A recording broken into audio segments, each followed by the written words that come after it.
Hi, my name is Randy Garner. I'm an independent sales performance coach and an executive business partner for Sales Optimizer. I'm going to be publishing a few videos that you can find right here. Each of these videos should be approximately 10 minutes in length. For a full demo of any of our apps, you can contact me through LinkedIn or by my Sales Optimizer email. You can see that information here, and I'll leave that information at the end of the videos that I produce. In my previous video, Introduction to Sales Optimizer and the Power Chart, I briefly covered how Sales Optimizer specializes in building elite performing teams through sales and leadership coaching mastery programs and our suite of Salesforce AppExchange apps that are all native to the Salesforce platform. As a reminder, each of our apps works in both Classic and the Lightning Experience platforms. They can work independently of one another, or they can work in stacks to realize the full benefit. Today I'm going to provide a little more insight into the Account Optimizer. If you're familiar with Salesforce Lightning Experience, then you'll recognize this as the account record page. There are plenty of tutorials on the Lightning platform interface, so I'll move on to what you probably stopped in to see. Notice the button in the upper right that says Optimize. When I click on this Optimize button, this is going to take us out to the Account Optimizer dashboard. As you can see, I currently have my dashboard set up for a simple or local small to medium-sized business account. This is important because not all the accounts that your sales organizations work with need to have the same level of detail completed for every account. If you're like most companies, some of your sales are transactional in nature, and some require a much more strategic approach. So this is the simple layout using the SMB, small to medium-sized business layout. I've got a total of 6 elements represented on my dashboard. We'll dive into a couple of these in just a moment. For comparison reasons, let's take a look at what the strategic layout looks like. As you can see, the top of the dashboard is identical, and I have the same 6 elements represented on my dashboard. However, I also have 11 or 12 other elements available to me.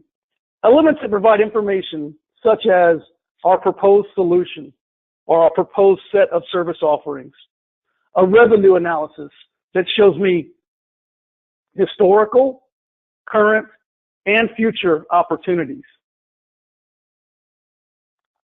I've got an opportunities map that'll give us some indication as to what opportunities we have and what phase of the pipeline they're in. I've got things like relationship vitals. Relationship vitals meaning those types of leading indicators that we've captured that we know lead to success. I can look at things like the plan, an ideas module, which we'll talk about briefly, and I've got the competitive landscape. So again, when I look at a competitive landscape, I begin to understand who my competitors are, what I've captured on those competitors, and what I know about where we stand in the ability to win this opportunity. In addition to that, you can see that I've got business insight, company structure, again, things that we'll jump into as I continue to put these videos out for you. So a lot of great information to start with. Again, all highly customizable and all native to the Salesforce platform in either Classic or the Lightning platform.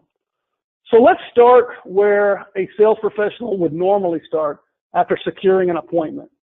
Let's start with the corporate persona. Keep in mind, you can customize the terms and verbiage by your specific terms and verbiage. I used corporate persona, and as you can see here, there's 6 different elements inside of the corporate persona that I want my sales professional to capture. From a sales leader's perspective, I can get an indication of the work that's been done before I ever even start to review the details that my team and I might review inside of an account planning session. So when I click on the link, you're going to understand very quickly what we're looking to capture here.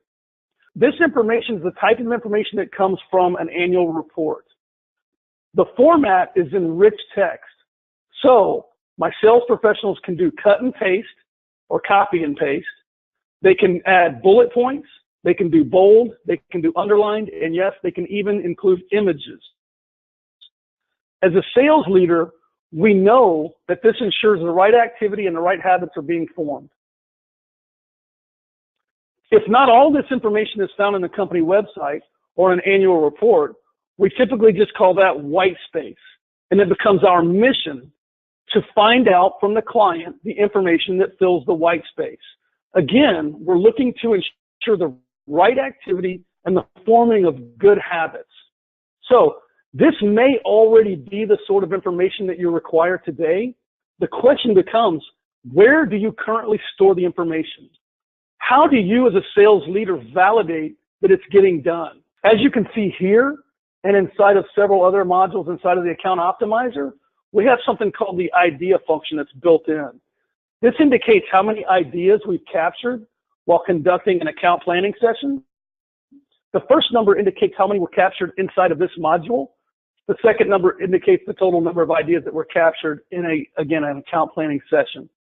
Come up with an idea while conducting an account planning session with your sales professional, just click the light bulb and add the idea. As you can see here, there's some free form text and pick lists that we've included to consistently score ideas that lead to opportunities. Return back to the Account Optimizer dashboard, and let's go to the next area that as a sales professional, I would probably take on next. My priority might be to uncover who the players are inside of the account, but that would just be an org chart. We need more than that. We need to understand the power those players have in the opportunity. So for that reason, we call this the power chart. Let's take a quick look at how you use this power chart. So as you can see, it opens up my map of players that are in the account. At the top, I have clients. This is probably what most of your small to medium-sized business professionals or local account sales professionals are going to be using this for, is to add their clients and what role they play in the opportunity. But let's say there's an external business partner that was brought in by the client that you would also like to score, just like we would any of our other contacts. If you know what competitors are involved, let's add them as well. Here's a brief look at what kind of information we capture on our competitors. Company reputation, do we know it? Is it excellent? Is it good? Is it poor? Let's score it. Sales persona reputation, do we know it? Is it excellent? Is it good? Is it poor? Let's score it. What's the relationship like with the client? What's their alignment like to the players? All this information is going to be important in helping us strategize on how we win the account. If we have partners that are involved that we want to include that work with us, let's add them. And then obviously, there's us inside the account. We'll add ourselves into the account as well. As you can see here, when I go to add a client into the account, I've already included just about everybody I can include. This is the CEO. So let's add him, and I'll share some of the finer points with you. Once I've added the CEO, he drops into the org chart or into the power chart in no particular location. Since I know this is a CEO and I want to put him towards the top of the organizational chart, I can just move the entire organizational chart over. I can add him to the top of the chart. And then obviously I want to make sure I score the CEO. I know that this CEO is in the circle of power. If I don't know his preference, then I want to put in here that I don't know the preference. If I do know his preference is with our company, then I want to put that in there. As you can see, we've got indicators as to how valuable that is to us inside the opportunity. If I know that his role is going to be the decision maker, the ultimate decision maker, the one that carries the financial ability to make this decision, then I want to tell the system that as well. So now, notice here that as I added the full power that he has, because he is in the circle of power, if I go back here and I put, okay, he's got some influence, which is not realistic for a CEO, but you can see the battery indicator across the top changes. So again, as a sales leader, I can quickly understand who within the organization carries the power, who within the organization carries influence, who within the organization might be a user or an evaluator. Now, the important thing about this is the ability to associate different people to the CEO.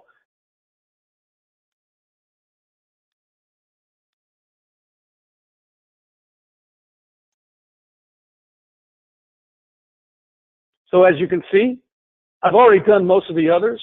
The reporting structure is now in place. And then we begin to say, okay, who is our competitor aligned with?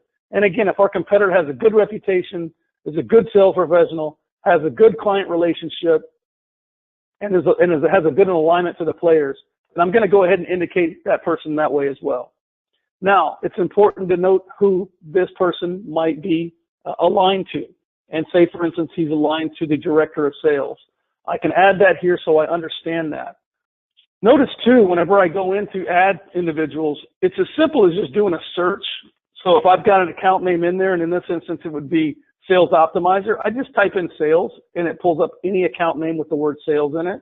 And I've already got myself added into here.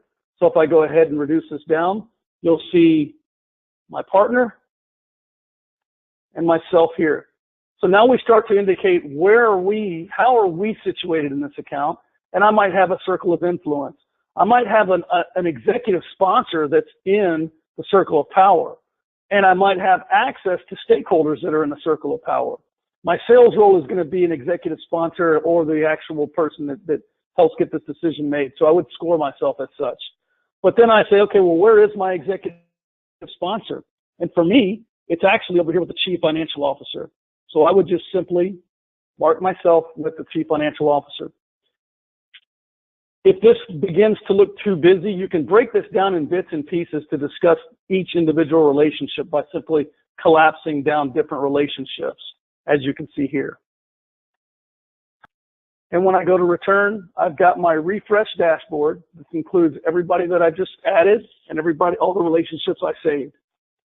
So now we've looked at the corporate persona. We've looked at the power chart.